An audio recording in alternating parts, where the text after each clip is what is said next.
Saturday AM is an English manga anthology magazine, in a similar vein to Shonen Jump. It features a myriad of manga with characters of various races, ethnicities, and sexualities. And since I discovered them, there's been one manga in particular that I've been patiently waiting to experience. Now with the physical release of its first volume on the horizon, I'm finally ready to immerse myself in one of Saturday AM's flagship titles, Clock Striker.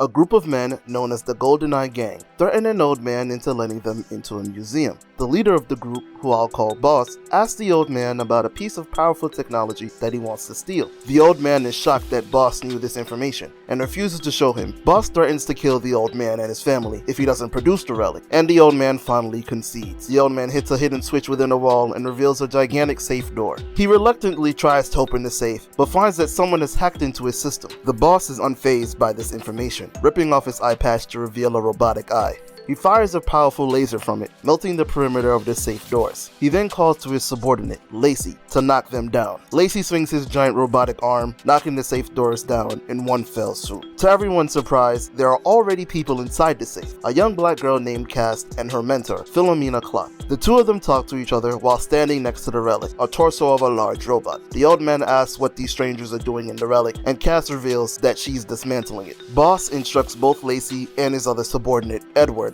to stop the two women from destroying his prize. The two run at Cass, but she manages to trip up Lacey.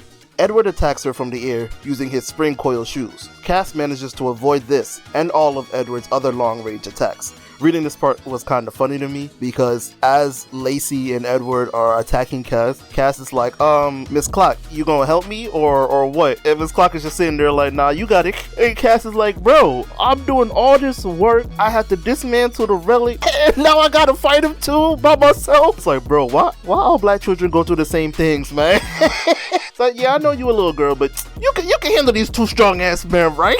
So as the fight continues, Boss begins to yell at his subordinates for basically being embarrassed by two women, which is something that sounds real familiar, but maybe we'll get back to that at a later date. So Lacey and Edward acknowledge their boss and they decide, you know what, we gonna kick shit into high gear, right? Lacey rips off his hat, revealing that he has this like rhino spike implant in his head, and he charges headfirst into Miss Clock. However, to Lacey's surprise and shit, to my surprise too, Miss Clock is able to stop him like with one hand, bro, and I'm like, hold on a minute. You a little too strong for an old woman, unless you really is an old woman. I don't know what's going on. So at this point, Cass has been cornered by Edward, and he's like, finally, I got her. This next move is gonna be it. He unleashes his spiral coil dart attack, right, which is this swift long-range kick. But before the attack reaches her, Cass activates her robot hand, and by calling to it, fires a sticky projectile on the wall behind her. She quickly dodges Edward's attack, causing his leg to hit the wall and get stuck on the glue. And since he's using spring shoes, the springs contract, dragging Edward at a high speed towards the wall. Cass jumps into the air and delivers a vicious knockout punch with her robot arm. Lacey, still held in Miss Clock's grip, witnesses Edward's loss and activates the spikes in his arm, preparing to swing on Philomena. With surprising force, she kicks Lacey out into the air, knocking him out. With both lackeys defeated, both Cass and Miss Clock face Boss. Cass reveals to him that Miss Clock is a smith, a member of a group of legendary warrior engineers, and Cass is her striker, a smith's apprentice. Boss doesn't believe Cass, stating that the smiths were all killed in the war and that they were all men. And I don't know, man, this sound, I've heard it before, man. I think it's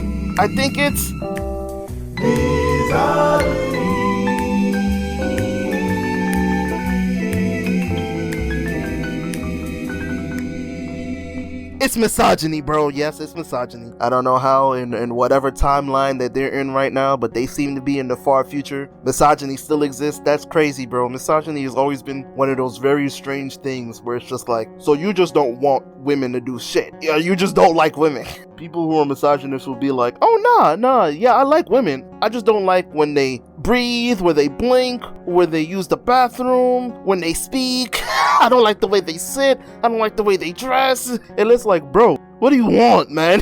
I hate, I just overall, like, I love women. I just hate when they're like their own person. Do you hear yourself right now, bro? Misogyny in the Lord's year of 2023, bro? Come on, man. You gotta do better than that, bro. Maybe if it was like 1925, I'd be able to forgive you a little bit, cause shit, misogyny, that was the thing to do. But like 2023, bro, and y'all still misogynist? Come on, dog. Y'all got to do better. Boss decides to take the old man hostage, threatening to kill him using his laser eye. Philomena calmly approaches the GoldenEye gang leader, takes out a large pocket watch, and asks him a simple question. So tell me, what time is it? And man, those are some dangerous words from my experience, bro. Quick little story time here. One time, I was in high school. I must have been 15 or 16. Me and my two friends, 3 black men, we just chilling, waiting for the bus, right? One of my friends had like a brand new Samsung Galaxy like S4 or S5, bro. One of the new Galaxy joints, right? So these 2 dudes come up. They got to be like out of high school or like dropped out or something, right? They gotta be 17, 18, 19. These 2 dudes, they like 6'4", right? And one guy comes to my friend and he asked him, yo, what time is it? And I'm sitting there, and my other friend, he had a watch with him. So he was like, yo, I'll just give you the time right now on my watch. Tell me why the other 6'4" man went to my other friend and was like, nah, bro, stay out of this. And I'm sitting there and I'm like, the fuck is going on, right? The other 6'4" man is like, yo, what time is it? And my friend, who had the brand new Samsung Galaxy S4, was like, nah, my boy right there, he's gonna give you the time right now.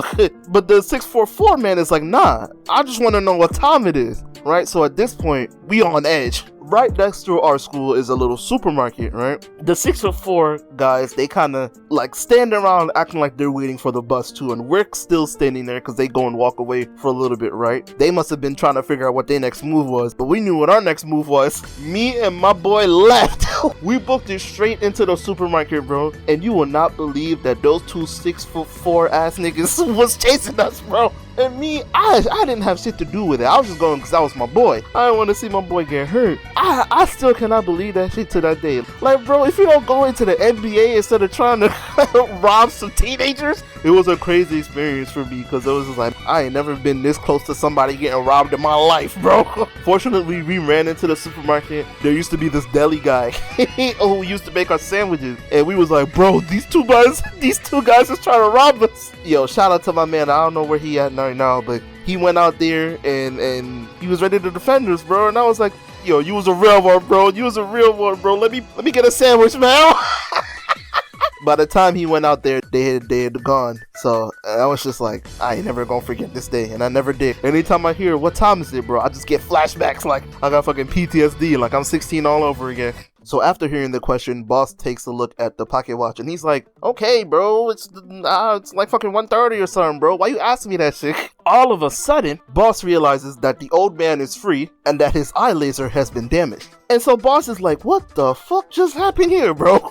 You was right there in front of me and now you're over there? The fuck happened? Did time stop? Before he even gets to answer his question, Cass is already on his ass, giving him a mean robot hand punch, bro, knocking his ass out too. So in the aftermath of the fight, the GoldenEye gang members all get arrested, and the old man is able to speak to Philomena. Now, the old man is ecstatic to have met a Smith, and he's like retelling all the stories of how they saved the world a long time ago. And he's happy to know that, you know, the Smiths, they still exist, and they still may be out there trying to help. Philomena tells him that the Smiths have a duty to fulfill. Our fight is not over yet. It is the duty of those who survived to ensure all the weapons left over from the disaster are completely destroyed or nullified. The old man mentions Cass and how powerful she is at such a young age. Miss Clock tells him that she's been working hard as her apprentice. The old man asks her how Miss Clock found such an apprentice, and she begins to tell the tale of how she met Cass, Miss Clock's striker. And that was the end of Clock Striker Chapter 1. I have to shout out to whoever did the art on this manga. This thing is very well made. Like, it's like Shonen Jump level of work. Like, if I picked up Shonen Jump and I saw this manga in there, I'd be like, yo, this is some like official shit. I'm not trying to say that Saturday AM is not official, but when you read webcomics and manga done by like smaller creators or studios, a lot of the time you can can tell that it is made by a smaller studio. For me to read Clock Striker and see how well it looks, how well the panels go together, the flow, the action, the shading, like, it's just very excellent, high quality work, man. And I have to shout out to whoever did the art. Y'all did an excellent job. I gotta give a shout out to the main character as well. I love Cass. She's already a great character, even from this first chapter. The entire reason why I wanted to read Clock Striker was just based on Cass and her design. And she's black. Wonderful, bro. I love it, bro. I love it. Miss Clock too, bro. Miss Clock is a pretty good character. I like her. She's a nice mentor character. I'm trying to think of like female mentor characters in manga, and I'm drawing a massive blank. I'd like to say that there aren't a whole lot, but maybe I just haven't seen enough. But we need more of this, bro. This is what we need, bro. Miss Clock already cool. Cass already dope. This is gonna be a great team. I already know this shit gonna be good. Thank y'all for making this for me, specifically. The world building in this first chapter was also pretty sufficient, I'd say. They talk a lot about like this big war that happened in the past. You can see that like if you look at the like city area, it is not like futuristic. It's kind of Mad Max-ish, where it's like you can tell that like technology has gotten to a place, but you can also tell that something terrible happened where there ain't no flying cars or vehicles or nothing, bro. It's just like sand and emptiness that's out there. So I want to learn more about the Smiths. I want to see what happened with them. I want to learn more about this war that they had. The implants thing is kind of big, and it's something that I'm interested in, especially coming off of the Cyberpunk Edgerunners anime. I'm trying to see what everybody else has, what kind of different things y'all got going on, you know what I'm saying? So all of this together has made for an excellent first chapter that really just kind of sparks interest. You have like this dynamic and expressive main character. You have the cool, calm, and collected but super powerful mentor character. You have this sci-fi post-apocalyptic kind of setting. When you put all of these different things together, you have something that is definitely a formula for success. Right now, the first 3 chapters of Clock Striker are available to read for free. The digital version of Volume 1 has been out since January 3rd, and it contains 14 chapters. I think it's a really good value. It's about like 250 pages or something. There is a lot of work that has been put into this volume, I can imagine. So if you want to take a look at it and pick it up, I would recommend it to you. I mean, shit, I already got mine.